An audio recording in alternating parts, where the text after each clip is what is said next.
المكتب التعاوني للدعوة والإرشاد وتوعية الجاليات بالأحساء.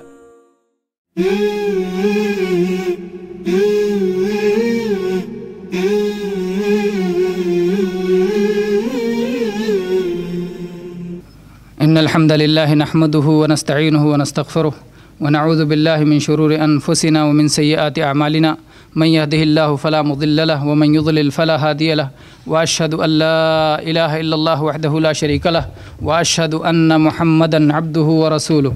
أما بعد فإن خير الحديث كتاب الله وخير الهدي هدي محمد صلى الله عليه وسلم وشر الأمور محدثاتها وكل محدثة بدعة وكل بدعة ضلالة وكل ضلالة في النار. محترم حاضرین،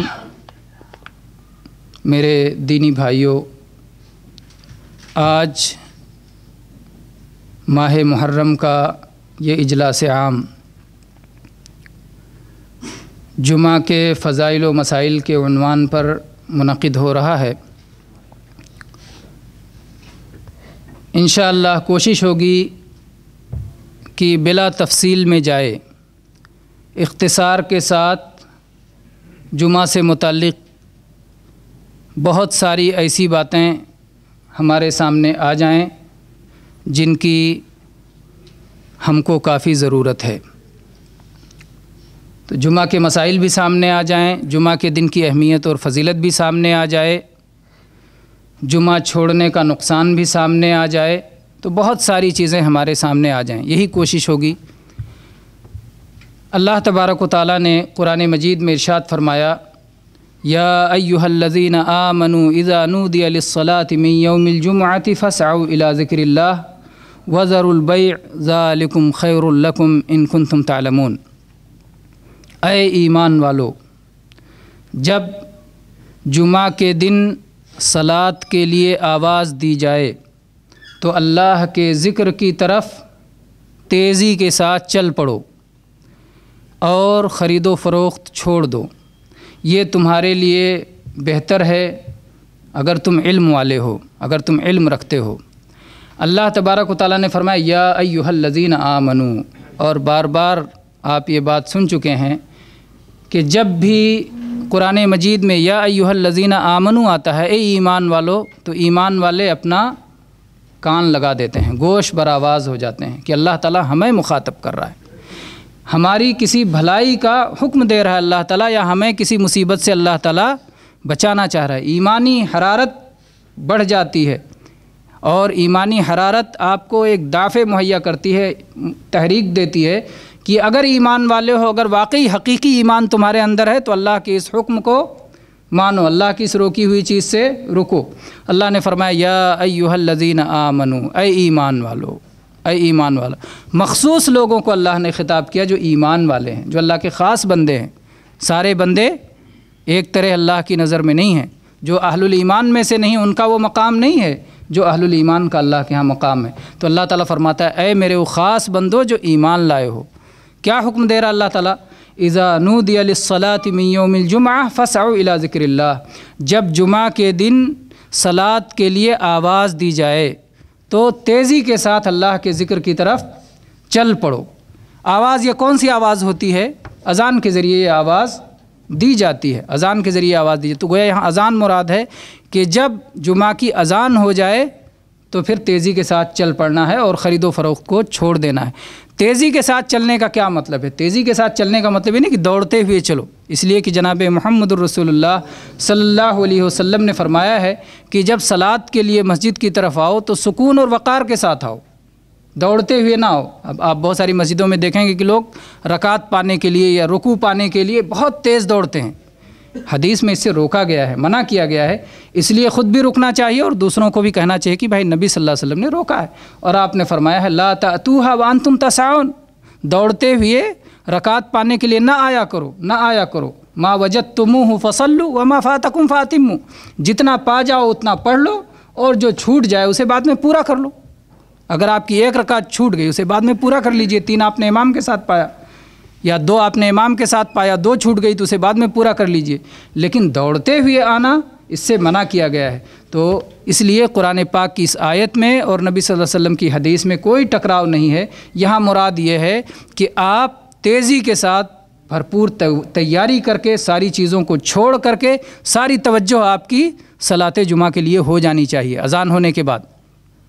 جبکہ اگر آپ فضیلت پانا چاہتے ہیں تو آگے ذکر آئے گا کہ کس طرح سے آپ اور جلدی کریں، پہلی ہی گھڑی میں آ جائیں، دوسری ہی گھڑی میں آ جائیں، اس کا ذکر انشاءاللہ آگے آئے گا۔ میرے بھائیوں، اللہ تبارک و تعالیٰ نے سال کے جتنے دن ہیں اس میں بعض ایام کو خصوصی فضیلت عطا فرمائی ہے،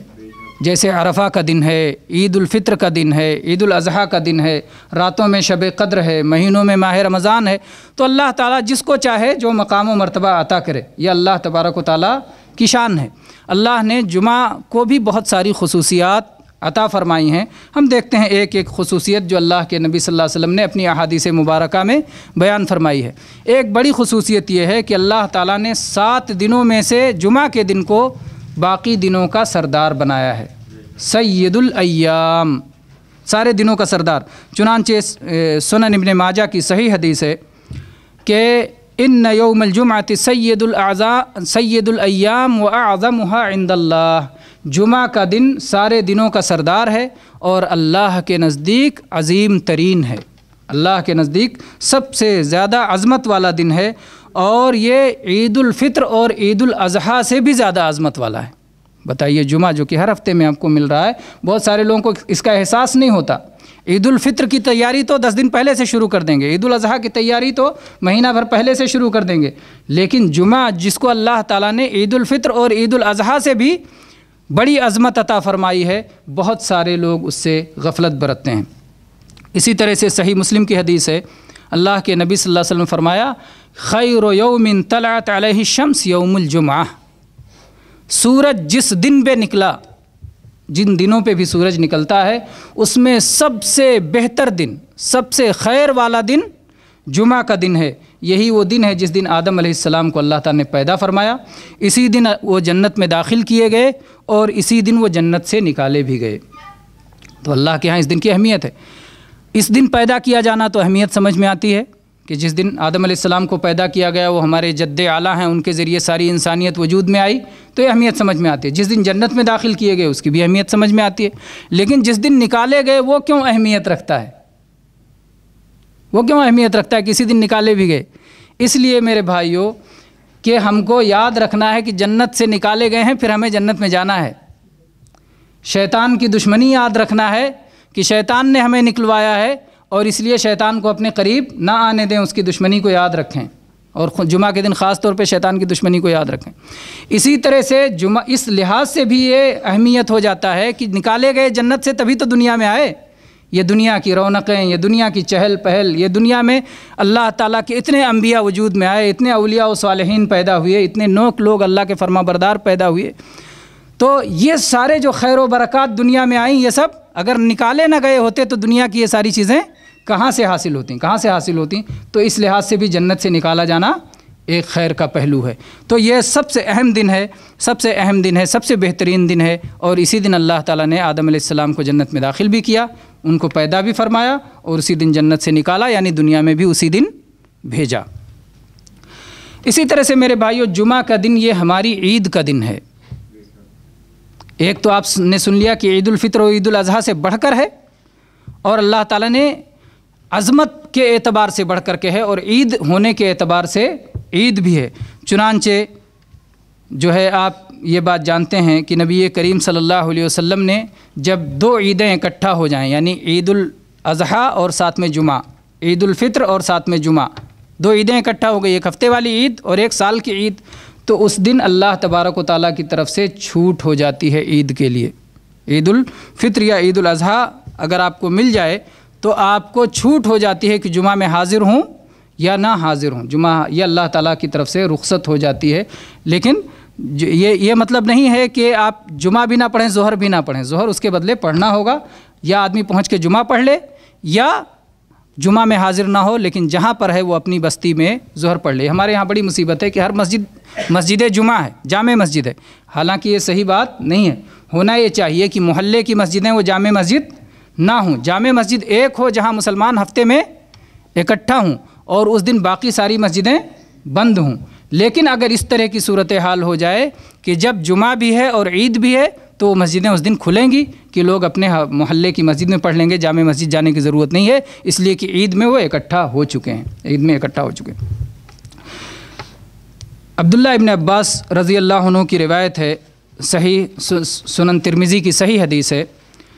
کہ انہوں نے اس آیت کی تلاوت کی، الیوم اکملت لکم دینکم واتممت علیکم نعمتی ورضیت لکم الاسلام دینا۔ اللہ تعالیٰ نے ارشاد فرمایا کہ ہم نے تم پر اپنے دین کو مکمل کر دیا، اپنی نعمت تمام کر دی اور اسلام کو بطور دین پسند کر لیا۔ یہ آیت جب عبداللہ ابن عباس رضی اللہ عنہ نے تلاوت فرمائی، وہاں پر ایک یہودی موجود تھا، اس نے کہا کہ یہ آیت اگر ہم یہودیوں پہ اتری ہوتی تو ہم اسے عید کا دن بنا لیتے۔ تو عبداللہ ابن عباس رضی اللہ عنہ نے کہا کہ یہ صرف ایک عید کے دن میں نہیں اتری، دو عیدیں تھیں اس دن ہماری، جس دن یہ آیت نازل ہوئی ہے اس دن ہماری دو عیدیں تھیں، ایک عرفہ کا دن تھا اور ایک جمعہ کا دن تھا۔ عرفہ کا دن تھا اور جمعہ کا دن تھا، تو جمعہ ایک عید ہو گئی اور عرفہ ایک عید ہے، تو دو عیدیں اکٹھا تھیں۔ تو اس سے معلوم ہوتا ہے کہ جمعہ کا دن ہماری عید کا دن ہے۔ اسی طرح سے میرے بھائیوں، جمعہ کا دن گناہوں کی معافی اور بخشش کا دن ہے۔ اللہ کے نبی کریم صلی اللہ علیہ وسلم نے فرمایا، سنن ابن ماجہ کی صحیح حدیث ہے، الجمعۃ الی الجمعۃ کفارۃ ما بینہما ما لم تغش الکبائر۔ ایک جمعہ سے دوسرے جمعہ تک درمیان میں جو گناہ ہوتے ہیں سب مٹ جاتے ہیں۔ جمعہ کے ذریعے سے درمیان کے ہونے والے سارے گناہ مٹ جاتے ہیں۔ شرط کیا ہے؟ کبیرہ گناہ نہ کیا جائے۔ چھوٹے چھوٹے گناہ وہ ہوتے رہتے ہیں، انسان کوئی بچ نہیں سکتا اس سے۔ اللہ کے نبی صلی اللہ علیہ وسلم نے فرمایا، کل بنی آدم خطاء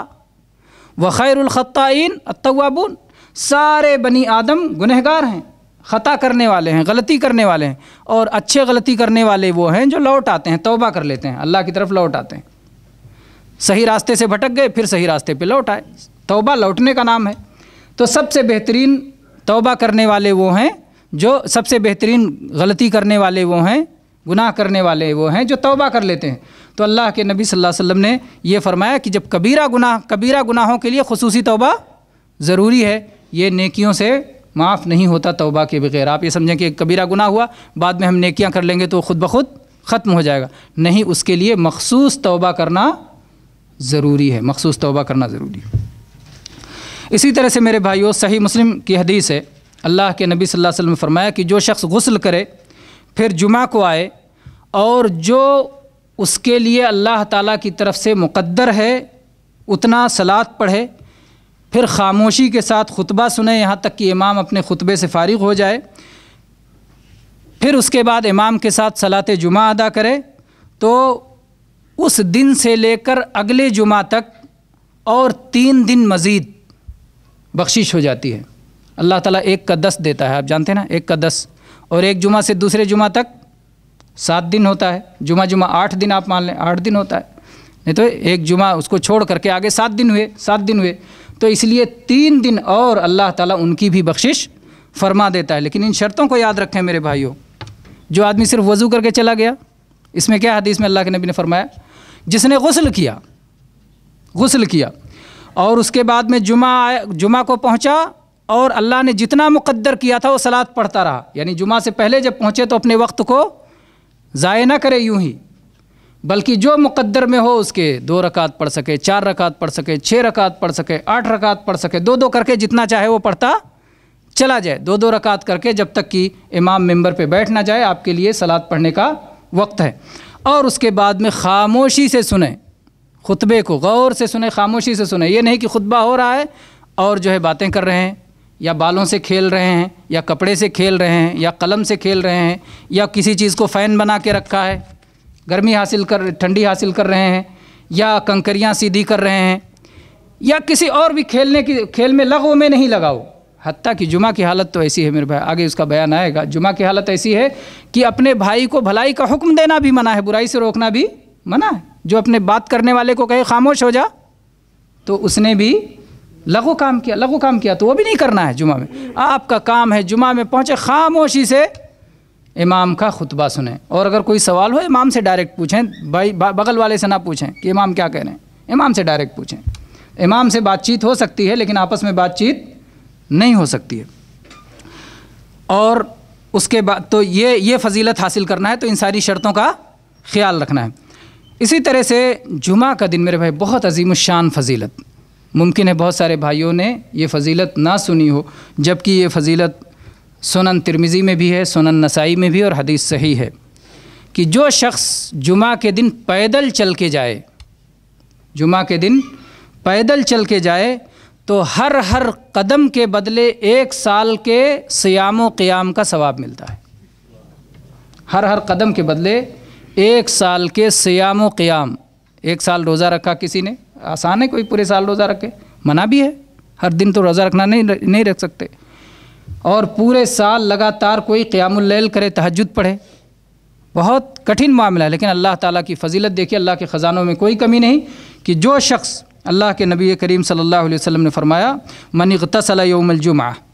وغسل وبکر وابتکر ودنا واستمع وانصت کان لہ بکل خطوۃ یخطوها اجر سنۃ صیامها وقیامها۔ شروع سے پوری حدیث سنیں تاکہ صرف پیدل جانے ہی پر نہ سمجھیں کہ پیدل گئے اور مل گیا، یہ ساری شرطوں کو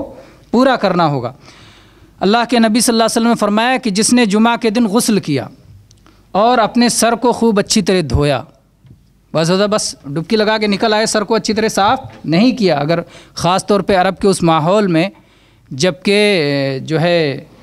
غبار بہت ہوتا تھا، پانی کی کمی تھی، اور وہ بعض ایسے ہوتے تھے جن کو صرف جمعہ کے دن غسل کا موقع ملتا تھا، تو یہ ساری چیزوں کو دیکھتے ہوئے آپ غور کریں۔ اللہ کے نبی صلی اللہ علیہ وسلم فرمایا،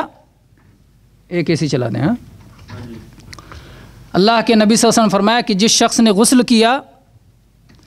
اور سر کو خوب اچھی طرح دھویا اور صبح جلدی پہنچا، جمعہ پڑھنے کے لیے جلدی پہنچا اور امام کا خطبہ شروع سے پایا، جلدی پہنچا جمعہ پڑھنے کے لیے اور امام کا خطبہ شروع سے پایا، اور قریب ہو کے بیٹھا اور خوب غور سے سنا اور خطبے کے درمیان پوری طرح سے خاموش رہا، تو ایسے شخص کو ہر قدم کے بدلے 1 سال کے صیام و قیام کا ثواب ملتا ہے نا۔ یعنی ایک آدمی پیدل چل کے پہنچا لیکن جمعہ کے خطبہ شروع ہونے کے بعد پہنچا نہیں پائے گا، ایک شخص غسل کیے بغیر چلا گیا اب نہیں پائے گا، تو گویا غسل کیا، سر کو اچھی طرح سے دھویا، جمعہ کے لیے پہلے پہنچا، امام کا خطبہ شروع سے پایا، غور سے سنا، خاموش رہا، امام سے قریب بیٹھا، تو وہ شخص جو ہے ہر قدم کے بدلے 1 سال کے صیام و قیام کا ثواب پائے گا۔ اسی طرح سے میرے بھائیوں، جمعہ کے دن 1 گھڑی 1 ساعت ایسی آتی ہے کہ جس میں اللہ تبارک و تعالیٰ ضرور ہی دعا قبول فرماتا ہے۔ چنانچہ اللہ کے نبی صلی اللہ علیہ وسلم کی حدیث صحیح بخاری صحیح مسلم دونوں میں ہے، متفق علیہ ہے کہ ان فی الجمعۃ لساعۃ لا یوافقها مسلم یسأل اللہ فیہا خیرا الا اعطاہ ایاہ، کہ جمعہ کے دن 1 گھڑی ایسی ہے کہ کوئی مسلمان اللہ سے مانگتے ہوئے، سوال کرتے ہوئے، خیر مانگتے ہوئے وہ گھڑی پا جائے تو اللہ تعالیٰ ضرور دیتا ہے۔ یہاں دیکھیں میرے بھائیوں، اس اللہ کے نبی صلی اللہ علیہ وسلم نے کیا فرمایا کہ خیر مانگ رہا ہو، خیر مانگ رہا ہو، گویا اگر شر مانگ رہا ہے تو اس کے دینے کا وعدہ نہیں ہے۔ کوئی کہے کہ اللہ تعالیٰ میرے لیے زنا آسان فرما دے، اے اللہ میرے لیے چوری آسان فرما دے، اے اللہ میرے لیے خیانت آسان فرما دے، اس طرح کی غلط چیزوں کی اگر کوئی دعا کرے گا تو اس کی قبولیت نہیں ہوگی۔ ایک تو اسے مانگنا نہیں چاہیے ایسا، اور دوسرے اگر وہ ایسا مانگتا ہے تو اس کی قبولیت کی امید بھی وہ نہ رکھے، ایسے دعا نہیں مانگنا چاہیے۔ یہ وقت کب آتا ہے؟ جمعہ کے دن وہ گھڑی کب آتی ہے؟ اس سلسلے میں راجح بات یہ ہے کہ وہ عصر سے لے کر کے مغرب کے درمیان آتی ہے۔ جمعہ کے دن عصر سے لے کے مغرب کے درمیان کا وہ وقت ہے، اس دوران جو آدمی دعا کرتا ہے اس کی قبولیت کی امید ہوتی ہے۔ بعض روایت میں اللہ کے نبی صلی اللہ علیہ وسلم نے یہ فرمایا ہے کہ اس وقت وہ صلاۃ کی حالت میں ہو، صلاۃ پڑھ رہا ہو۔ 2 صحابی میں آپس میں بحث ہوئی، ایک صحابی نے کہا میں وہ وقت جانتا ہوں، وہ عصر سے لے کے مغرب کے بیچ میں ہے۔ دوسرے صحابی نے کہا اللہ کے نبی نے تو فرمایا کہ آدمی صلاۃ پڑھ رہا ہو اور عصر سے مغرب کے بیچ میں صلاۃ پڑھنا منع ہے، تو پھر کیسے وہ عصر سے مغرب کے بیچ میں وہ وقت کیسے ہے؟ تو صحابی نے جواب دیا کیا آپ نے یہ نہیں سنا ہے کہ اگر کوئی بندہ صلاۃ کے انتظار میں ہوتا ہے تو صلاۃ کی حالت میں ہوتا ہے،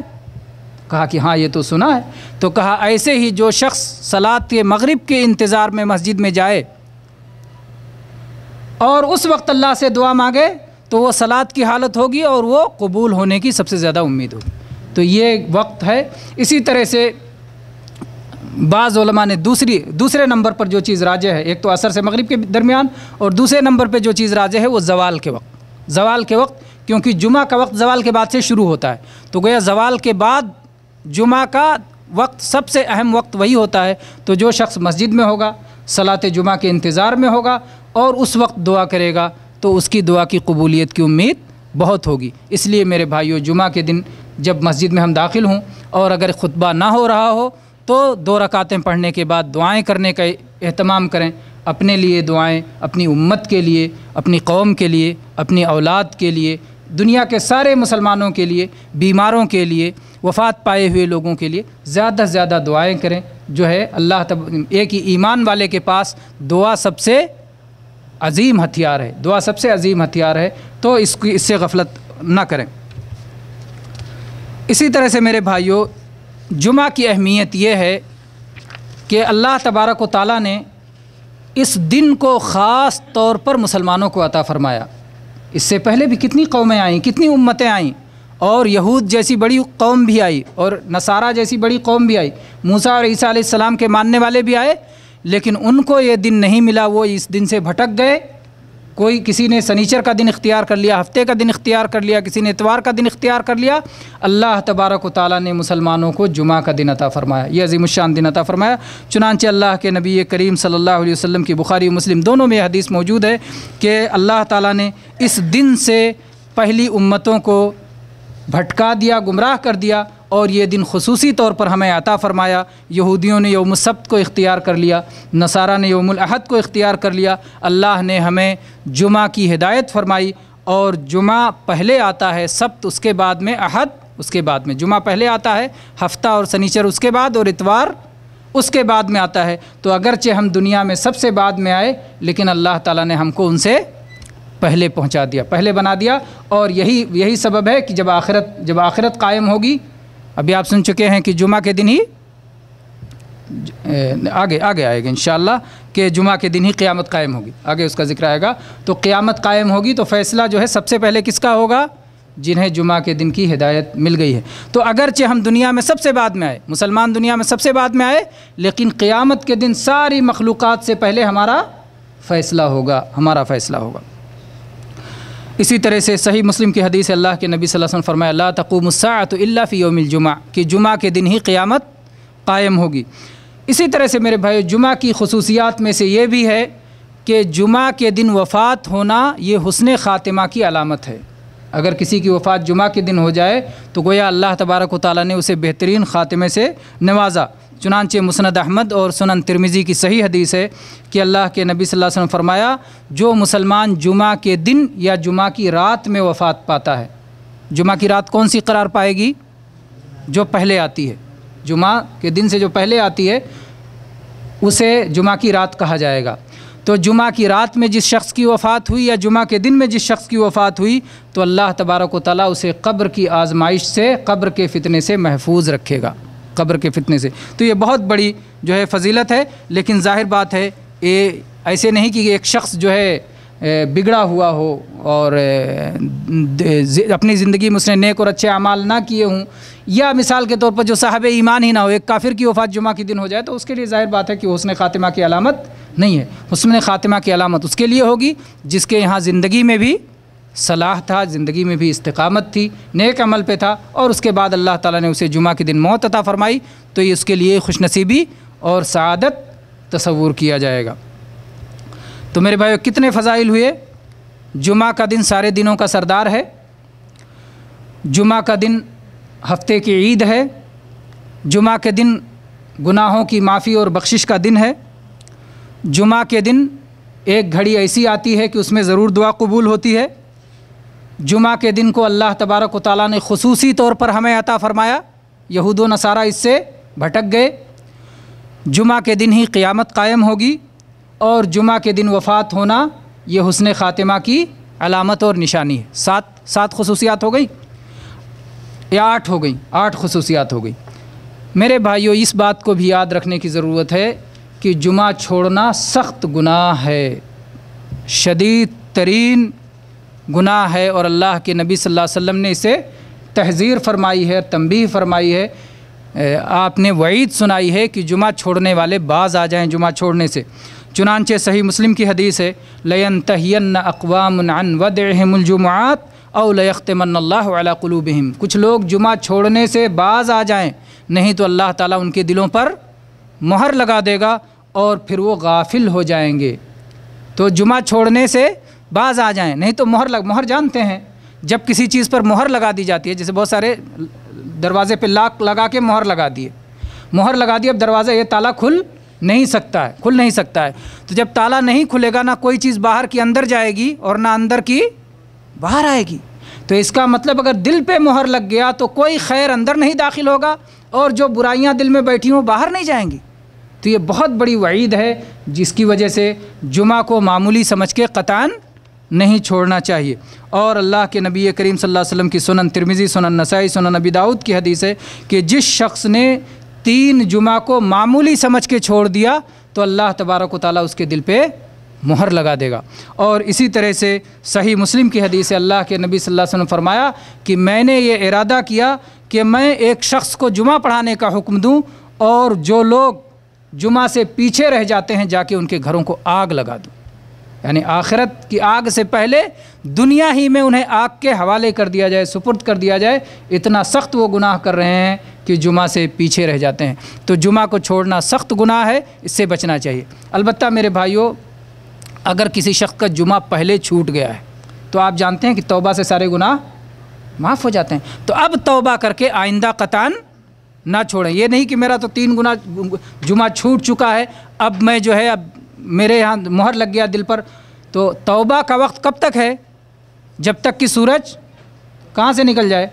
ابھی سورج پورب سے نکلتا ہے، پچھم میں ڈوبتا ہے، مشرق سے نکلتا ہے، مغرب میں ڈوبتا ہے۔ جب مغرب سے پچھم سے سورج نکل جائے گا تو توبہ کا دروازہ بند ہو جائے گا، اس سے پہلے توبہ کا دروازہ کھلا ہوا ہے۔ تو اگر کسی کا جمعہ پہلے چھوٹ چکا ہے تو اسے مایوس نہیں ہونا چاہیے، اور توبہ کر کے آئندہ پکا عزم کرنا چاہیے کہ آئندہ ہم انشاءاللہ جمعہ کے معاملے میں غفلت نہیں کریں گے۔ میرے بھائیو، اب آتے ہیں جمعہ کے فضائل کے بعد ہم جمعہ کے مسائل کی طرف بڑھتے ہیں۔ سب سے پہلے دیکھتے ہیں کہ جمعہ کے دن فرائض و واجبات کیا ہیں۔ اللہ تبارک و تعالیٰ کو فرائض اور واجبات بہت زیادہ محبوب ہیں، اس لیے اللہ نے انہیں فرض اور لازم کر دیا ہے۔ ان فرائض و واجبات میں سے ایک تو ہے کہ جمعہ کے دن غور سے خطبہ سننا اور بات کرنے کو چھوڑ دینا، لغو کاموں کو چھوڑ دینا، حتیٰ کہ کسی کو، اپنے ساتھی کو آپ بھلائی کا حکم بھی نہیں دے سکتے، برائی سے روک بھی نہیں سکتے، آپ بس خطبہ سننے کا کام کرنا ہے۔ چنانچہ متفق علیہ حدیث ہے کہ اگر کوئی شخص اپنے بھائی سے جمعہ کے دن کہتا ہے خاموش ہو جاؤ جبکہ امام خطبہ دے رہا ہے، تو اس شخص نے بھی ایک لغو کام کیا، اور لغو کام کرنے سے اس نے جمعہ کا ثواب اپنے لیے جو ہے جمعہ کے ثواب کو ضائع کر دیا۔ اسی طرح سے میرے بھائیوں، مسجد میں بیٹھنے سے پہلے 2 رکعتیں ادا کرنا، چاہے امام خطبہ ہی کیوں نہ دے رہا ہو، 2 رکعتیں پڑھے بغیر مسجد میں نہیں بیٹھ۔ میرے بھائی، ہم کسی کے گھر میں جاتے ہیں تو گھر والا اجازت دیتا ہے تو کرسی پہ بیٹھتے ہیں، گھر والا اجازت دیتا ہے تو جو ہے مجلس میں بیٹھتے ہیں، اور یہ اللہ کا گھر ہے، مسجد اللہ کا گھر ہے، پہنچے اور ڈائریکٹ بیٹھ گئے۔ اللہ تعالیٰ نے یہ حکم دیا ہے کہ مسجد میں پہنچو تو اللہ کے لیے 2 رکعتیں پڑھو، اور 2 رکعتیں پڑھنے کے بعد آپ بیٹھو۔ چنانچہ جابر رضی اللہ عنہ کی حدیث ہے متفق علیہ کہ ایک شخص جمعہ کے دن مسجد میں داخل ہوا اور نبی کریم صلی اللہ علیہ وسلم خطبہ دے رہے تھے، وہ بیٹھ گیا۔ اللہ کے نبی صلی اللہ علیہ وسلم نے اس سے پوچھا صلیت، تم نے 2 رکعت پڑھی؟ اس نے کہا اللہ نہیں پڑھی۔ اللہ کے نبی صلی اللہ علیہ وسلم فرمایا قم فصلی رکعتین، کھڑے ہو 2 رکعت پڑھو۔ تو گویا یہ ہمارے اوپر واجب ہے، لازم ہے، فرض ہے کہ ہم 2 رکعت پڑھ کے ہی بیٹھیں جمعہ کے دن، اگرچہ خطبہ ہو رہی ہو۔ اسی طرح سے صحیح مسلم کی حدیث ہے، جابر رضی اللہ عنہ اس کے بھی راوی ہیں، سلیک غطفانی رضی اللہ عنہ ایک صحابی ہیں، سلیک غطفانی، یہ جمعہ کے دن خطبے کی حالت میں داخل ہوئے اور مسجد میں بیٹھ گئے۔ اللہ کے نبی صلی اللہ علیہ وسلم نے انہی کو مخاطب کر کے، گویا امام کی بھی یہ ذمہ داری بنتی ہے اللہ کے نبی صلی اللہ علیہ وسلم مسلمانوں کے امام تھے، خطبہ دے رہے تھے۔ خطیب کی ذمہ داری ہے کہ اگر کسی کو اس نے دیکھا کہ باقاعدہ وہ بیٹھ گیا ہے تو خطیب حکم دے کہ تم نے 2 رکعت پڑھی یا نہیں پڑھی، اٹھو 2 رکعت پڑھ کے بیٹھو۔ تو اللہ کے نبی صلی اللہ علیہ وسلم نے ان سے کہا مخاطب ہو کے باقاعدہ کہ اٹھو 2 رکعت پڑھ کے بیٹھو اور ہلکی پڑھنا، وَتَجَوَّزْ فِيهِمَا، ان کو ذرا ہلکی پڑھنا۔ اس کے بعد آپ نے فرمایا کہ ایک تو ان کو خاص حکم دیا، جو 2 رکعت پڑھے بیٹھ گئے تھے ان کو خاص حکم دیا، پھر اللہ کے نبی صلی اللہ علیہ وسلم نے عام حکم دیا کہ جو شخص بھی جمعہ کے دن آئے، امام جب کہ خطبہ دے رہا ہو تو 2 رکعتیں پڑھے اور دونوں ہلکی رکعتیں پڑھے۔ یہ نہیں کہ اب شروع پڑھ گئے تو 10 بار تسبیح پڑھ رہے ہیں، رکوع کی تسبیح ہیں اور لمبی صورت پڑھنا شروع کر دیا قیام میں، نہیں، مختصر صورت، مختصر جو ہے تسبیحات جو کہ کم سے کم جس میں کی صلاۃ پوری ہو جاتی ہے۔ تو یہ دوسرا فرض ہے۔ اور تیسرا فرض صلاۃ جمعہ، خود صلاۃ جمعہ ہے۔ چنانچہ سنن نبی داؤد کی صحیح حدیث ہے کہ الجمعۃ حق واجب علی کل مسلم فی جماعہ، کہ ہر مسلمان پر جمعہ حق ہے، واجب ہے، فرض ہے، لازم ہے، با جماعت،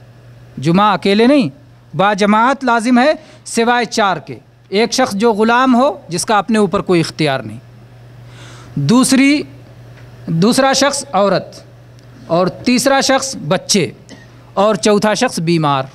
یہ اہل الاعذار ہیں، ان کے پاس عذر ہے، مریض ہے، بیمار ہے، تو اس کے لیے جمعہ باجماعت پڑھنا اس کے اوپر لازم نہیں ہے۔ بچہ ہے، عورت ہے، اس کے اوپر جمعہ باجماعت پڑھنا لازم نہیں ہے۔ اگر وہ جو ہے اس کے بدلے وہ اپنے گھر میں ظہر پڑھ لیں گے، اگر کوئی بچہ مسجد میں جا کے جمعہ باجماعت پڑھتا ہے یا اگر کوئی عورت مسجد میں جا کے جمعہ باجماعت پڑھتی ہے تو اس کی جمعہ جو ہے اس کی صلاۃ جمعہ ادا ہو جائے گی۔ میرے بھائیو، جمعہ کے دن کچھ کام مستحب ہیں، کچھ کام جمعہ کے دن مستحب ہیں، جسے سنت کہا جاتا ہے، مستحب کہا جاتا ہے، یعنی ان کے کرنے پر اللہ تبارک و تعالیٰ کی طرف سے ہمیں اجر و ثواب کا وعدہ کیا گیا ہے، اور وہ اجر و ثواب انشاءاللہ ضرور ملنے والا ہے۔ جس میں سے پہلی چیز ہے کہ جمعہ کے دن صلاۃ فجر میں پہلی رکعت میں سورہ سجدہ اور دوسری رکعت میں سورہ انسان جس کو دوسرے نام سے کی جانتے ہیں، سورہ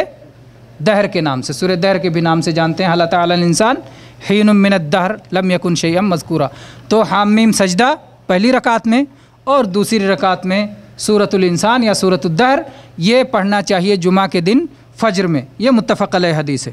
دوسری چیز جو جمعہ کے دن مستحب ہے وہ ہے نبی کریم صلی اللہ علیہ وسلم پر زیادہ سے زیادہ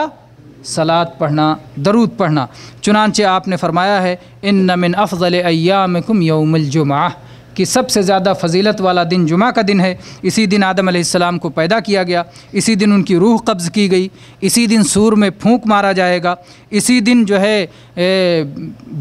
لوگ بے ہوش ہو کے دوبارہ ہوش میں آئیں گے۔ اللہ کے نبی صلی اللہ علیہ وسلم فرمایا کہ مجھ پر زیادہ سے زیادہ صلاۃ پڑھا کرو، زیادہ سے زیادہ درود پڑھا کرو، کیونکہ تمہارے صلاۃ کو، تمہارے درود کو مجھ پر پیش کیا جاتا ہے، تمہارے درود کو مجھ پر پیش کیا جاتا ہے۔ صحابہ کرام نے پوچھا کہ اے اللہ کے نبی صلی اللہ علیہ وسلم، ہمارا درود آپ پہ کیسے پیش کیا جائے گا جب کہ آپ مٹی میں مل جائیں گے؟ تو اللہ کے نبی کریم صلی اللہ علیہ وسلم نے اصلاح فرمائی۔ صحابہ کرام کو گویا یہ مسئلہ نہیں معلوم تھا، اسی لیے انہوں نے کہا کہ آپ مٹی میں مل جائیں گے، جیسا کہ باقی سارے انسان جب انہیں دفن کیا جاتا ہے تو مٹی میں مل جاتے ہیں۔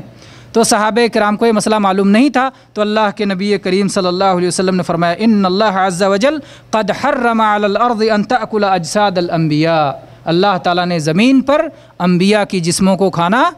حرام کر دیا ہے۔ تو گویا انبیاء مٹی میں نہیں ملتے، انبیاء کا جسم مٹی میں نہیں ملتا، تو وہ جو ہے ان کا جسم بھی باقی رہتا ہے اور ان کو بہترین سے بہترین زندگی حاصل ہوتی ہے، بہترین سے بہترین زندگی حاصل ہوتی ہے۔ لیکن میرے بھائی وہ برزخ کی زندگی ہوتی ہے، دنیا کی زندگی نہیں۔ دنیا کی زندگی کون چاہے گا جس میں بیماریاں آتی ہیں، جس میں بھوک ہے، جس میں پیاس ہے، جس میں تھکان ہے، جس میں عجیب عجیب پریشانیاں ہیں؟ تو اس دنیا کی زندگی کون چاہے گا؟ کوئی نہیں چاہے گا اس دنیا کی زندگی۔ تو دنیا کی زندگی سے تو ان کو نجات مل چکی ہے، اب ہم پھر کہیں کہ وہ دنیا والی زندگی ہے کہ ان میں بھوک لگتی ہے، اس میں پیاس لگتی ہے، اس میں آدمی بیمار ہوتا ہے، اس میں تھکان ہوتی ہے، تو ایسی زندگی نہیں ہے۔ وہ برزخ کی زندگی ہے جو دنیا کے بعد ہے اور آخرت سے پہلے ہے، اور اعلیٰ ترین زندگی ہے، جو اعلیٰ سے اعلیٰ اور بہتر سے بہتر زندگی جو حاصل ہو سکتی ہے۔ تو یہ آپ کے جسم بھی سلامت اور آپ کو زندگی بھی حاصل ہے۔ یہ حدیث سنن نسائی اور سنن ابی داؤد کی صحیح حدیث ہے۔ تو یہ دوسری چیز ہو گئی سنت۔ دوسری سنت نبی کریم صلی اللہ علیہ وسلم پر زیادہ سے زیادہ صلاۃ پڑھنا، درود پڑھنا۔ تیسری سنت سورہ کہف کی تلاوت، چنانچہ مستدرک حاکم کی حدیث ہے اور علامہ البانی رحمہ اللہ نے صحیح قرار دیا ہے، من قرأ سورۃ الکہف فی یوم الجمعہ اضاء لہ من النور ما بین الجمعتین، جو شخص جمعہ کے دن سورہ کہف کی تلاوت کرتا ہے تو اللہ تبارک و تعالیٰ 2 جمعہ کے درمیان اس کے لیے ایک مخصوص روشنی پیدا فرما دیتا ہے۔ میرے بھائیوں، اندھیرا بہت ساری مصائب کی جڑ ہے اور روشنی بہت ساری مصیبتوں سے انسان کو بچاتا ہے۔ دل و دماغ میں بھی روشنی کی ضرورت ہے، ویسی بھی ظاہر میں بھی روشنی کی ضرورت ہے۔ تو ہر جگہ ہمیں روشنی کی ضرورت ہے۔ اندھیرا ہو جائے تو ہاتھ کو ہاتھ سجائی نہیں دیتا، اندھیرے میں نقصان پہنچانے والے کیڑے مکوڑے نکلتے ہیں، اندھیرے میں چور اچکے نکلتے ہیں، اندھیرے میں جو ہے بہت سارے شرور اور بہت ساری خرابیاں اور بہت ساری برائیاں اندھیروں کی وجہ سے ہوتی ہیں۔ جب اللہ تبارک و تعالیٰ ایک بندے کو نور عطا فرما دیتا ہے، روشنی عطا فرما دیتا ہے تو بہت ساری مصیبتوں سے وہ بچ جاتا ہے۔ تو جو شخص سورہ کہف کی تلاوت کرے اس شخص کے لیے اللہ تعالیٰ نے ایک مخصوص نور کا وعدہ کیا ہے جو ایک جمعہ سے دوسرے جمعہ تک اسے حاصل ہوگا۔ یہ وقت اس لیے دیا جاتا ہے تاکہ آپ کو پھر نیکی کا موقع ملے۔ اگر ہمیشہ کے لیے مل گیا تو پھر شاید آپ پلٹ کے اس نیکی کی طرف نہ جائیں۔ اللہ نے اس لیے موقع دیا، پھر اگلے جمعہ کو سورہ کہف کی تلاوت کریں اور اس میں اللہ تبارک و تعالیٰ نے جو ہدایات، جو رہنمائی ہمیں عطا فرمائی ہے ان سے ہم فائدہ اٹھائیں۔ اسی طرح سے میرے بھائیو، جمعہ کی سنتوں میں سے ہے غسل، اور غسل اتنی اہم سنت ہے کہ بہت سارے علماء نے اسے واجب تک قرار دیا ہے کہ واجب ہے۔ اللہ کے نبی صلی اللہ علیہ وسلم فرمایا ہے اذا جاء احدکم الجمعۃ فلیغتسل، جب کوئی شخص جمعہ کو آئے تو غسل کر لیا کرے، غسل کر لیا کرے۔ یہ متفق علیہ حدیث ہے۔ ایسے ہی جو ہے سنن ترمذی کی حدیث ہے، یہاں تو آپ نے حکم دیا کہ غسل کر کے آئے، تو غسل کر حکم سے کیا معلوم ہوتا ہے کہ واجب ہے۔ لیکن دوسری حدیث میں چونکہ اللہ کے نبی کریم صلی اللہ علیہ وسلم نے یہ فرمایا کہ جو شخص جمعہ کے دن وضو کر کے آئے تو اس نے ٹھیک کیا، سنت کو پا لیا اور ٹھیک کیا، لیکن جو شخص غسل کر کے آئے تو غسل افضل ہے۔ تو جب آپ نے غسل کو افضل قرار دیا تو اس سے معلوم ہوتا ہے کہ وہ واجب اور فرض نہیں ہے، اس واجب اور فرض نہیں ہے، لیکن غسل کرنا بہرحال افضل ہے۔ اور میرے بھائیو، آپ لوگ وہ حدیث بھی جانتے ہوں گے کہ ایک بار عمر فاروق رضی اللہ عنہ خطبہ دے رہے تھے اور عثمان غنی رضی اللہ عنہ خطبے کے دوران پہنچے، تو عمر رضی اللہ عنہ نے کہا کہ اب آ رہے ہو، جبکہ نبی صلی اللہ علیہ وسلم نے پہلے پہنچنے کا حکم دیا، خطبہ سے پہلے پہنچنے کا حکم دیا۔ تو عثمان رضی اللہ عنہ نے کہا کہ جلدی جلدی میں وضو کر کے ابھی آ رہا ہوں، یعنی گویا کسی وجہ سے انہیں یاد نہیں رہ گیا یا کسی مشغولیت میں پھنس گئے، کسی اہم کام میں لگ گئے، تو انہوں نے کہا جلدی جلدی میں ابھی وضو کر کے آ رہا ہوں۔ تو عمر رضی اللہ عنہ نے کہا والوضوء ایضا، اور اوپر سے ایک اور غلطی کی، وضو کر کے آ رہے ہو، آپ کو معلوم نہیں کہ جناب محمد رسول اللہ صلی اللہ علیہ وسلم جمعہ کے لیے ہمیں غسل کرنے کا حکم دیا کرتے تھے۔ تو گویا غسل کرنے کی بڑی تاکید ہے اور غسل کرنا یہ مستحب ہے، اور بہت سے اہل علم نے اسے واجب تک قرار دیا ہے۔ تو جو ہے بلا کسی عذر کے غسل نہیں چھوڑنا چاہیے۔ اسی طرح سے میرے بھائیوں، مسواک کرنا، عطر اور خوشبو کا استعمال کرنا، یہ بھی جو ہے جمعہ کی سنتوں میں سے ہے، جیسا کہ صحیح مسلم کی حدیث ہے کہ جمعہ کا غسل ہر مسلمان بالغ پر فرض ہے۔ فرض کہہ دیں گے تو پھر رکاوٹ، فرض نہیں، غسل ہر بالغ شخص پر جمعہ کا غسل ہے۔ غسل یوم الجمعۃ علی کل محتلم، ہر بالغ شخص پر جمعہ کا غسل ہے، اور مسواک ہے، اور جتنی اسے طاقت ہو اس طرح وہ عطر استعمال کرے اور خوشبو استعمال کرے۔ یہ صحیح مسلم کی حدیث ہے۔ اسی طرح سے ان مستحب کاموں میں سے یہ ہے کہ جتنا بہتر سے بہتر آپ لباس جمعہ کے دن استعمال کر سکتے ہوں اتنا بہتر سے بہتر لباس استعمال کریں۔ چنانچہ آپ مسند احمد کی حدیث دیکھیں، جس شخص نے جمعہ کے دن غسل کیا اور اگر اس کے پاس عطر ہے، عطر کا استعمال کیا اور اپنا بہتر سے بہتر کپڑا پہنا اور سکون کے ساتھ مسجد پہنچا اور جتنی رکعت پڑھ سکا رکعتیں پڑھیں اور کسی کو اس نے تکلیف نہیں پہنچائی، خاموشی سے خطبہ سنا، اور امام نے جب اسے صلاۃ جمعہ پڑھائی تو اس نے جمعہ کی صلاۃ پڑھ لی، تو 2 جمعہ کے درمیان جتنے اس سے گناہ ہو گئے ہیں سارے گناہوں کا کفارہ ہو جائے گا، سارے گناہوں کا کفارہ ہو۔ تو اس میں آپ دیکھیں کہ کیا کیا چیزیں کہی گئیں۔ ایک تو غسل کرے، دوسرے خوشبو استعمال کرے، تیسری چیز بہترین لباس پہنے، چوتھی چیز سکون اور وقار کے ساتھ مسجد جائے، پانچویں چیز جتنا مقدر ہو نفل پڑھے، اور چھٹی چیز کسی مسلمان کو اذیت نہ پہنچائے، تکلیف نہ پہنچائے، اور امام کے ساتھ پھر 2 رکعت جمعہ پڑھے۔ جب یہ ساری چیزیں جو شخص ادا کرے گا تو اللہ تبارک و تعالیٰ اسے سارے گناہوں کو معاف کر دے گا، مٹا دے گا۔ اسی طرح سے سنن ابی داؤد اور سنن ابن ماجہ کی حدیث ہے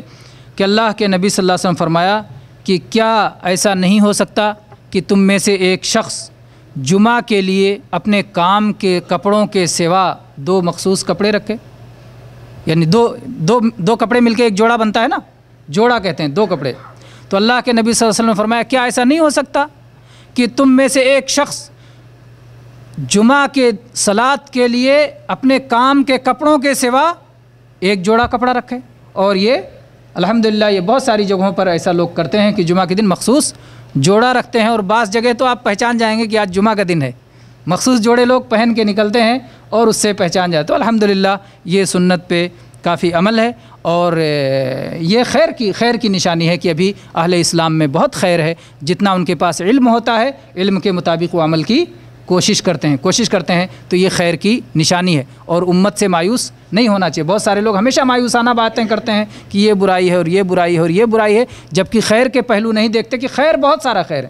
اور بہت سارے لوگ حق پہ اس لیے عمل نہیں کرتے کیونکہ حق کا انہیں علم نہیں ہوتا۔ اللہ کے نبی کریم صلی اللہ علیہ وسلم اللہ تعالیٰ نے قرآن پاک میں فرمایا ہے وَأَكْثَرُهُمْ لَا يَعْلَمُونَ الْحَقَّ فَهُمْ مُعْرِضُونَ، اکثر لوگ حق کو نہیں جانتے اسی لیے حق سے منہ موڑے ہوئے ہیں، تو حق پر نہ چلنے کا بہت دفعہ ایسا یہ سبب بھی ہوتا ہے، یہ وجہ بھی ہوتی ہے کہ انسان کو حق کا علم نہیں ہوتا، اور اسی لیے ہمیں بھلائی کا حکم دینے اور برائی سے روکنے کے لیے کہا گیا کہ اگر اپنے کسی بھائی کو حق میں کوتاہی کرتے ہوئے دیکھیں تو اسے بتائیں کہ بھائی حق یہ ہے، اور اگر کسی بھائی کو حق میں غفلت کرتے ہوئے دیکھیں تو اسے حق کی تعلیم دیں۔ میرے بھائی اسی طرح سے جمعہ کے دن کی سنتوں میں سے ہے کہ صلاۃ جمعہ کے لیے جلدی سے جلدی نکل کر جانا، چنانچہ متفق علیہ حدیث ہے کہ جو شخص جمعہ کے دن غسل جنابت کرے، اس کا 2 مفہوم ہو سکتا ہے، ایک تو یہ شادی شدہ ہو اور واقعی اسے جنابت کی ضرورت ہو اور غسل جنابت کرے، دوسرا مفہوم یہ ہو سکتا ہے کہ جس طرح غسل جنابت کیا جاتا ہے اس طرح غسل کرے یعنی غسل کامل۔ عام طور پر انسان کیا ہوا، غسل کامل جو غسل کافی ہو جاتا ہے وہ کیا ہے، آپ نے پورے بدن پہ پانی پہنچا لیا، کلی کر لیا، ناک میں پانی ڈال لیا، غسل ہو گیا، آپ کا غسل ہو گیا۔ لیکن غسل کامل کیا ہے؟ غسل کامل یہ ہے کہ آپ باقاعدہ وضو کریں پھر غسل کریں، یا آپ شروع کریں بسم اللہ کہہ کے اپنے ہاتھوں کو دھوئیں، پھر کلی کریں، پھر ناک میں پانی ڈالیں، بائیں ہاتھ سے صاف کریں، پھر اس کے بعد اپنے چہرے کو دھوئیں، پھر اس کے بعد اپنے داہنے ہاتھ کو دھوئیں کہنیوں سمیت، پھر بائیں ہاتھ کو دھوئیں کہنیوں سمیت، پھر سر کا مسح کریں، شروع سے لے کر گدی تک لے جائیں، پھر واپس لائیں، پھر کان کا مسح کریں اور انگوٹھے سے پیچھے کا مسح کریں، پھر اپنا داہنا پیر ٹخنوں سمیت اور بایاں پیر ٹخنوں سمیت دھوئیں۔ یہ تو وضو ہو گیا۔ آپ یہ وضو کر لینے کے بعد مکمل پھر آپ غسل کریں۔ دوسری صورت یہ ہے کہ آپ نے جس وقت سر پہ مسح کرنا تھا اس وقت مسح کے بجائے سر پہ پانی ڈالیں، پھر اپنے دائنے پہلو پہ پانی ڈالیں، اور پھر اس کے بعد اپنے بائیں پہلو پہ پانی ڈالیں، اور اس کے بعد میں پھر اپنے پیر دھو لیں، تو یہ ہے غسل کامل۔ تو یہاں اس حدیث میں جس غسل کا ذکر کیا جا رہا ہے وہ کون سا غسل ہے؟ غسل کامل، کہ جو شخص جمعہ کے دن غسل جنابت کرے یعنی مکمل غسل کرے، پھر اس کے بعد مسجد کو جائے تو گویا اس نے اونٹ اللہ کی راہ میں صدقہ کیا، اور جو دوسری گھڑی میں جائے اس نے گائے کو اللہ کی راہ میں صدقہ کیا، اور جو شخص تیسری گھڑی میں جائے تو گویا اس نے سینگ والے دمبے کو اللہ کی راہ میں صدقہ کیا، اور جو چوتھی گھڑی میں جائے تو گویا اس نے مرغی کو اللہ کی راہ میں اللہ کی قربت حاصل کرنے کے لیے پیش کیا، اور جو شخص 5ویں گھڑی میں جائے تو گویا اس نے اللہ کی راہ میں انڈا قربت حاصل کرنے کے لیے پیش کیا۔ اور پھر جب امام منبر پہ بیٹھ جائے تو فرشتے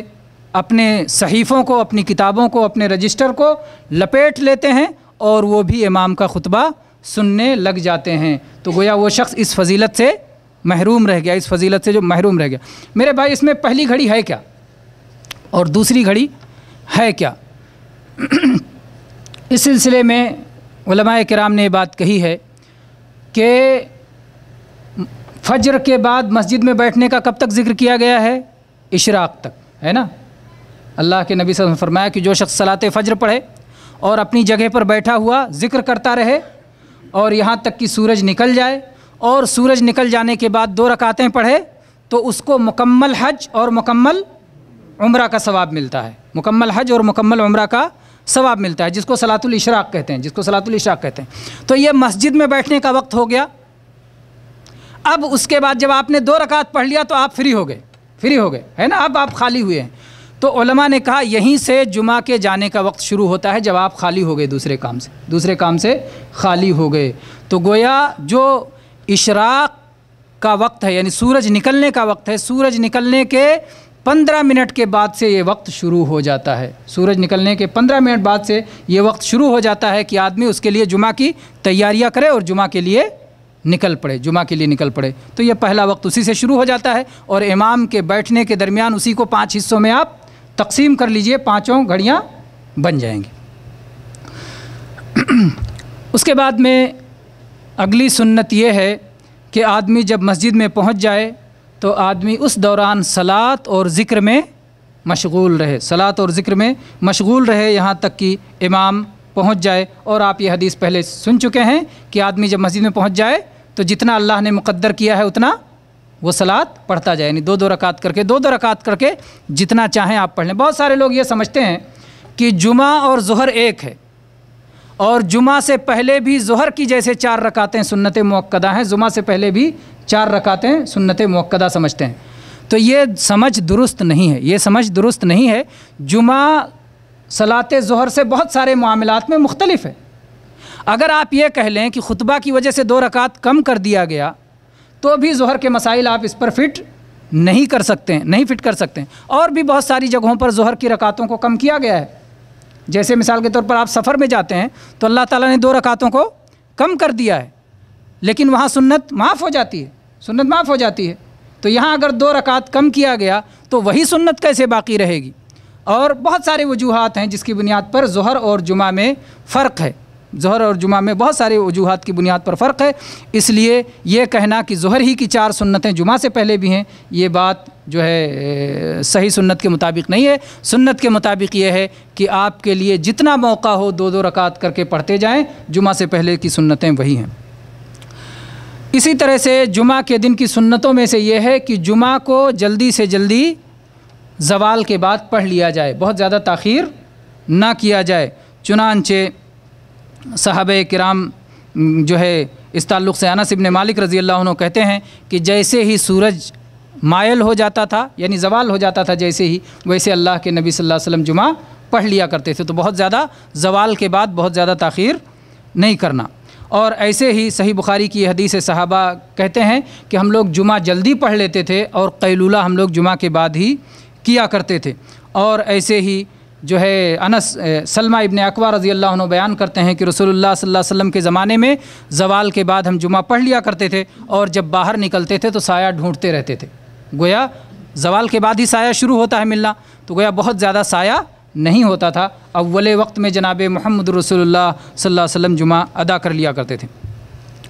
اسی طرح سے جمعہ کی سنتوں میں سے یہ بھی ہے کہ جمعہ کی پہلی رکعت میں سبح اسم ربک الاعلی سورہ فاتحہ کے بعد، اور دوسری رکعت میں سورہ فاتحہ کے بعد هل اتاک حدیث الغاشیہ پڑھا جائے، یا اسی طرح سے پہلی رکعت میں سورہ جمعہ اور دوسری رکعت میں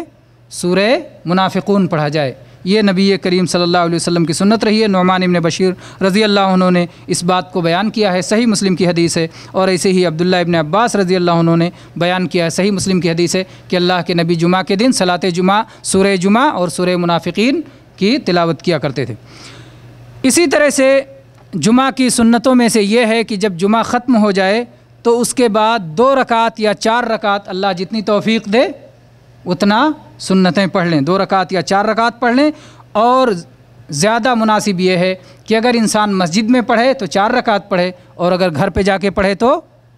2 رکعت پڑھے، گھر پہ جا کے پڑھے تو 2 رکعت پڑھے، جیسا کہ عبداللہ ابن عمر رضی اللہ عنہ کی حدیث ہے کہ نبی کریم صلی اللہ علیہ وسلم جب مسجد سے نکل کے جاتے تھے تو گھر میں 2 رکعتیں پڑھتے تھے۔ یہ متفق علیہ حدیث ہے، بخاری مسلم دونوں میں، کہ اللہ کے نبی صلی اللہ علیہ وسلم جمعہ پڑھ کے جاتے تھے اور اپنے گھر میں 2 رکعتیں پڑھتے تھے۔ اور ابو ہریرہ رضی اللہ عنہ کی حدیث ہے صحیح مسلم میں کہ جب کوئی شخص جمعہ پڑھے تو جمعہ کے بعد 4 رکعت پڑھے، 4 رکعت پڑھے۔ تو گویا اس طرح سے تطبیق کی صورت علماء نے یہ لکھی ہے کہ اگر مسجد میں پڑھے تو 4 رکعت پڑھے، اس لیے کہ سنتوں کا مسجد میں پڑھنا ثواب کم ہے اور گھر میں پڑھنے کا ثواب زیادہ ہے۔ اللہ کے نبی صلی اللہ علیہ وسلم نے فرمایا ہے افضل صلاۃ المرء فی بیتہ الا المکتوبہ، آدمی کی صلاۃ گھر میں پڑھنا زیادہ فضیلت رکھتی ہے سوائے فرض کے۔ فرض جا کے مسجد میں پڑھے اس کا زیادہ ثواب، اور گھر میں سنتیں پڑھے اس کا زیادہ ثواب۔ تو جمعہ پڑھ کے نکل جائے اور گھر میں 2 رکعت اگر پڑھتا ہے تو مسجد کی 4 رکعت کا ثواب انشاءاللہ اسے حاصل ہوتا ہے۔ بہت سارے لوگ یہ کہتے ہیں کہ مسجد ہی میں سنتیں پڑھنا ضروری ہے۔ میرے بھائیو، یہ حدیث کے سری خلاف ہے، سری خلاف ہے حدیث کے۔ جو چیز مستحب اور سنت ہے اس کو آپ فرض قرار دیں، ضروری کہنا یا فرض کہنا یہ اللہ اور اس کے رسول کا اختیار ہے، یہ ہمارا اختیار نہیں ہے کہ ہم اپنی طرف سے فرض کہہ دیں، اپنی طرف سے سنت کہہ دیں، اپنی طرف سے جتنی اہمیت جس مسئلے کو دی گئی ہے اسی حساب سے اس کو ہم اہمیت دے سکتے ہیں۔ تو جب ان چیزوں کو فرض نہیں کیا، اللہ تعالیٰ نے ہم پر 5 وقت کی صلاۃ فرض کی ہے جس میں سنتیں نہیں ہیں، اور یہ سارے علماء اسلام کا متفق علیہ مسئلہ ہے کہ 5 وقت کی صلاۃ فرض ہے، کوئی 6ٹھی وقت کی صلاۃ فرض نہیں ہے۔ تو پھر ہم یہ کہتے ہیں نہیں، سنتیں بھی فرض ہیں، سنتیں بھی لازم ہیں، تو گویا ہم نے شریعت میں ایک اضافہ کیا جس کا اختیار اللہ تعالیٰ نے ہم کو نہیں دیا ہے۔ میرے بھائیو، جمعہ کے دن بعض چیزیں حرام ہیں، منع ہیں۔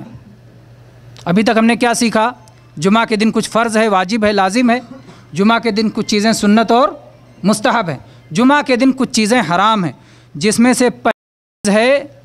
خرید و فروخت کرنا، لین دین کرنا، معاملات کرنا دوسری اذان کے بعد۔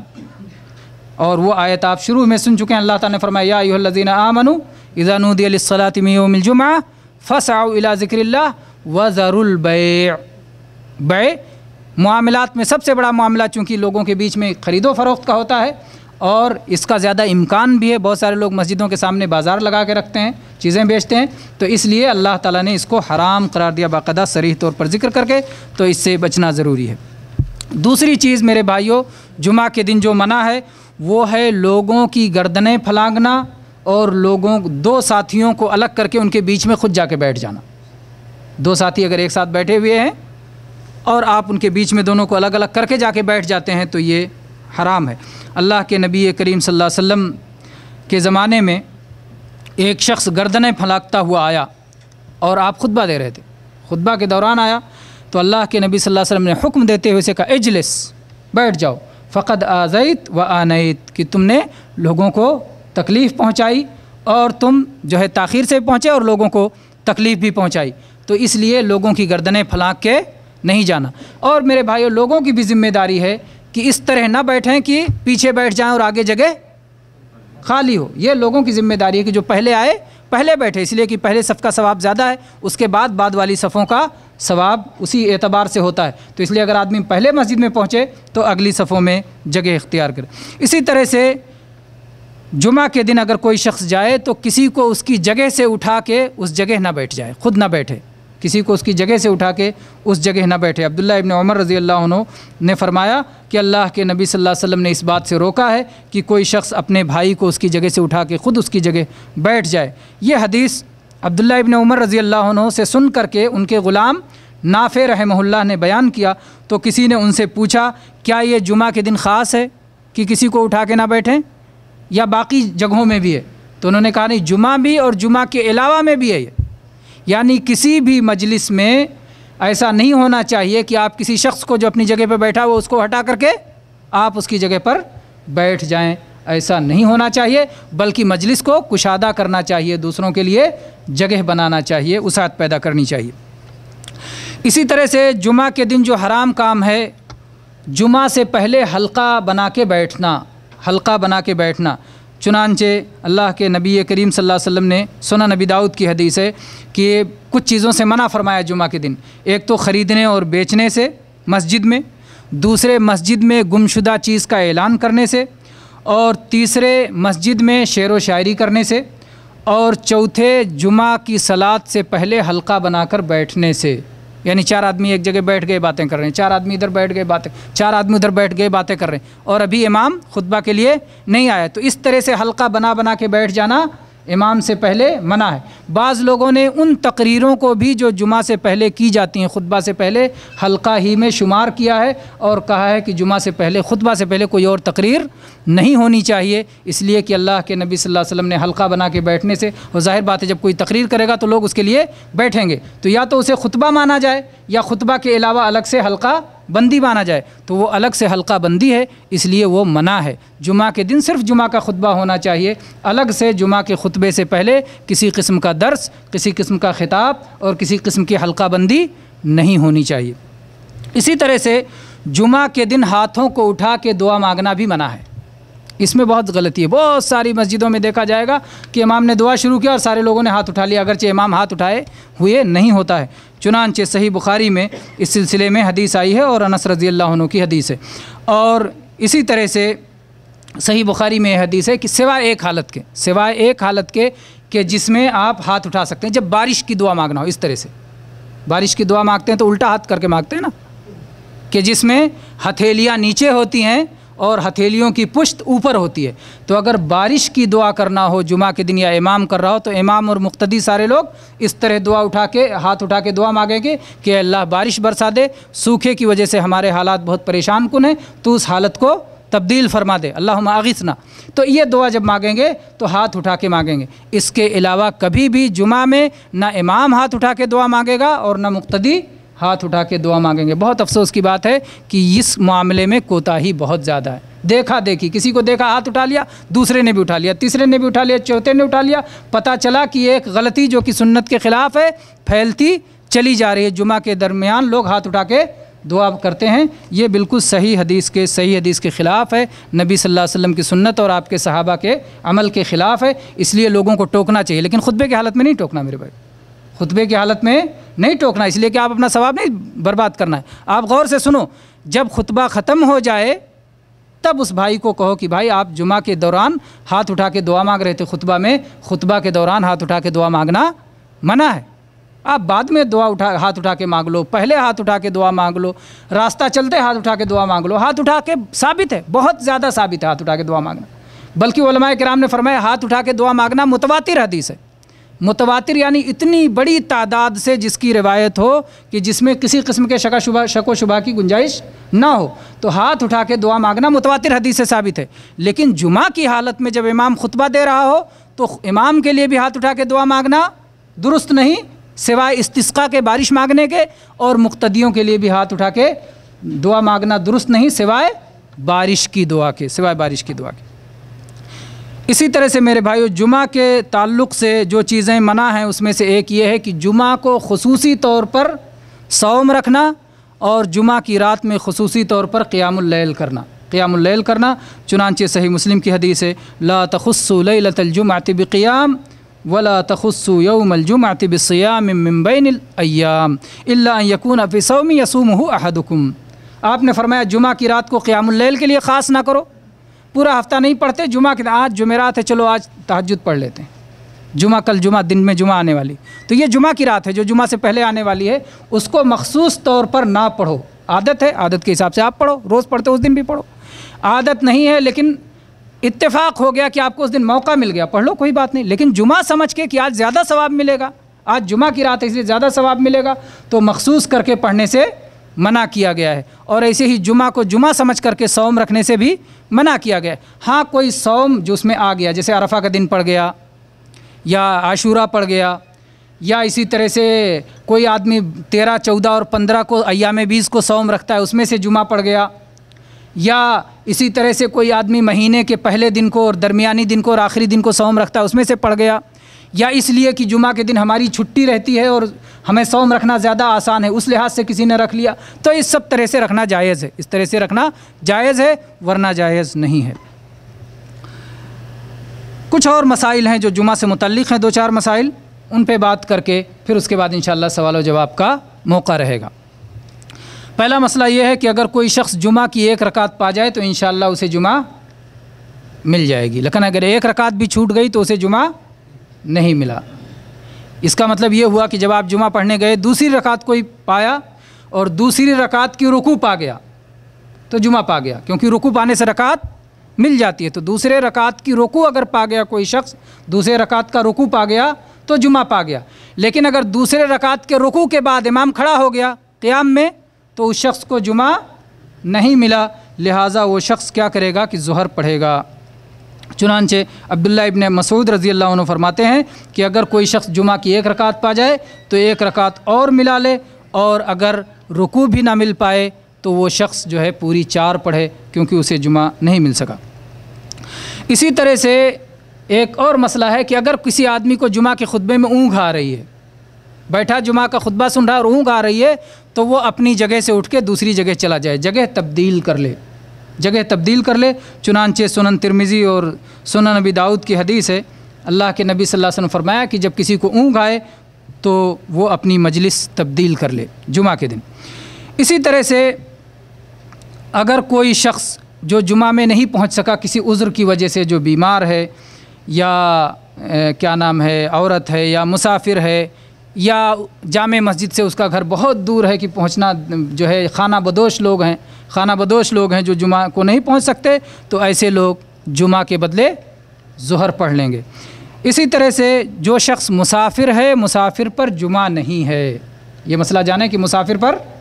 جمعہ نہیں ہے۔ اللہ کے نبی کریم صلی اللہ علیہ وسلم نے بہت سارے اسفار کیے، آپ نے غزوے کا سفر کیا، آپ نے حج کا سفر کیا اور بہت سارے سفر کیے، کبھی آپ نے جمعہ نہیں پڑھا اپنے سفر میں، اس لیے جمعہ مسافر کے اوپر جمعہ نہیں ہے۔ اگر وہ جمعہ پڑھ لیتا ہے تو اس کی صلاۃ جمعہ ادا ہو جائے گی۔ مثلا کسی بستی میں پہنچا، درمیان میں سفر کے درمیان اور جمعہ پڑھ لیا تو اس کی جمعہ کی صلاۃ ادا ہو جائے گی، اور نہیں تو اس کے اوپر جمعہ نہیں ہے، بلکہ وہ ظہر اور عصر پڑھے گا، ظہر پڑھے گا۔ اسی طرح سے ایک بات یہ بھی یاد رکھنے کی ہے کہ چاہے دیہات ہو چاہے شہر ہو، جمعہ ہر جگہ ہے۔ بہت سارے لوگ یہ سمجھتے ہیں کہ دیہات ہے، صرف جو ہے 10 گھر کی بستی ہے، صرف 12 گھر کی بستی ہے تو گاؤں میں جمعہ نہیں ہے، بہت سارے لوگ یہ چیز سمجھتے ہیں، لیکن صحیح بات یہ ہے کہ دیہات ہو شہر ہو، ہر جگہ کے لوگوں کو جمعہ ادا کرنا ہے۔ چنانچہ سب سے پہلا جمعہ کہاں پڑھا گیا؟ میرے خیال سے یہ بات سارے لوگ جانتے ہیں، یہ صحیح بخاری میں